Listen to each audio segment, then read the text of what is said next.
Ako po ay si Ginang Remedios Tenorio, asawa ni Maning Tenorio ng Talaibon, Ibaang, Batangas.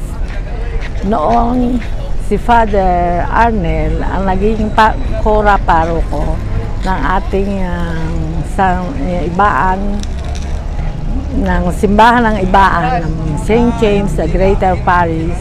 Siya noon ay nagsabi sa mga parokyano na kung gusto ay mag-ano ng mga santo para sa prosesyon.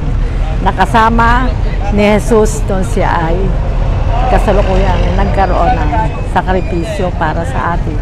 At yun nga, nabigay sa amin ay si Santa Marta, na sabi niya, Miding, ikaw na ang sponsor ka ko. Opo, Father. At ako ay natutuwa sapagkat kami ay napili niyang mag-alaga ng santo. At simula noon hanggang ngayon ay di aming isinasakripisyo para laging maiporsisyon ang si Santa Marta. Okay. Madam, sino po sa biblical story, sino po si Santa Marta of Bethany? Si Santa Marta sa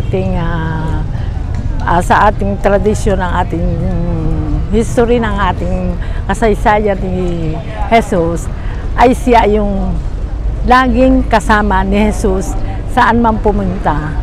At siya rin sa kanilang bahay yung mahilig magpakain. Sabi nga ni Jesus nung siya ay, Marta, Marta, ibig sabihin huwag kang abala, masigit yung makinig sa kanya. Si Marta at Maria din ng Betania, at si Lazaro, silang magkakapatid ay siyang kuwan ni Jesus noon. Siyang mga parang kapamilya. So, ibig sabihin magkapatid po, si Marta ng Bethany, at saka si Maria ng Betania. At saka si Lazaro. Tatlo po sila? Tatlo. Sila ang mga parang pamilya niya. Madam, message natin sa ating Ibaan, bayan, pagkaganto mga Holy Week. Ano yung Holy Week message niyo? Ang masasabi ko, ang pinakamensahe ay tayo bilang mga Kristiyano na nananampalataya sa ating Panginoon sa pamagitan ni Poong Santiago at itong mga santong ating